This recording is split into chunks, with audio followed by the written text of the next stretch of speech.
ایک رپورٹ کے مطابق وزارت پارلیمانی امور نے تنخواہوں میں اضافے سے متعلق نوٹیفیکیشن جاری کر دیا، جس میں کہا گیا ہے کہ اسپیکر قومی اسمبلی اور چیئرمین سینٹ کی تنخواہ 13 لاکھ روپے مقرر کی گئی۔ نوٹیفیکیشن کے مطابق اسپیکر قومی اسمبلی اور چیئرمین سینٹ کی تنخواہ میں اضافہ 1 جنوری 2025 سے لاگو ہوگا۔ واضح رہے کہ اس سے قبل اسپیکر قومی اسمبلی اور چیئرمین سینٹ کی تنخواہ 2,05,000 روپے تھی۔ جنوری میں اسپیکر قومی اسمبلی ایاز صادق کی سربراہی میں قائم کمیٹی نے ہر رکن قومی اسمبلی اور سینیٹر کی ماہانہ تنخواہ میں 5,19,000 روپے اضافے کی منظوری دی تھی۔ اس سے قبل اراکین قومی اسمبلی کو 1,80,000 روپے ماہانہ تنخواہ ملتی تھی۔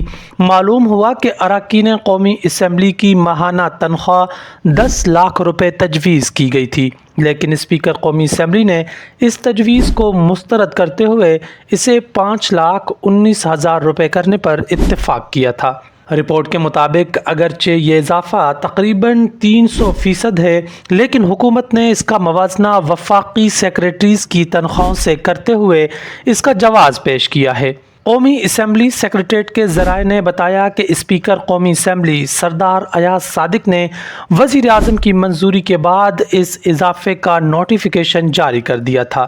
یہ بھی معلوم ہوا ہے کہ اراکین پارلیمنٹ کو جنوری کے مہینے کی نظر شدہ تنخواہ مل گئی ہے۔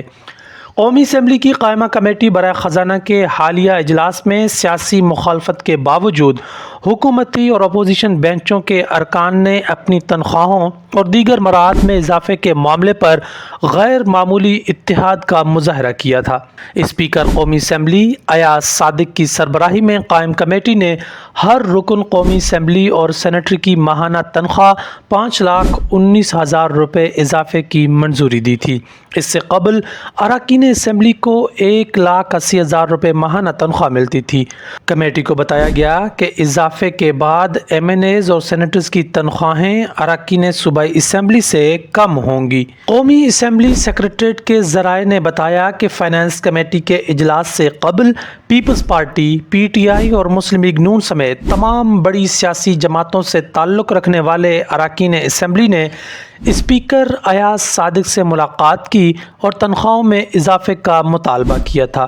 قائمہ کمیٹی برائے خزانہ کو بتایا گیا تھا کہ گزشتہ 7 سال سے اراکین پارلیمنٹ کی تنخواہوں میں اضافہ نہیں کیا گیا۔ دوسری طرف حکومت کی جانب سے سرکاری ملازمین کی تنخواہوں میں اضافے کے حوالے سے یہ جواز پیش کیا جاتا ہے کہ IMF پروگرام کی وجہ سے وہ سرکاری ملازمین کی تنخواہوں میں خاطر خواہ اضافہ نہیں کر سکتے، جبکہ اپنی تنخواہوں میں وہ 300 سے 600% اضافے کی منظوری دے چکے ہیں۔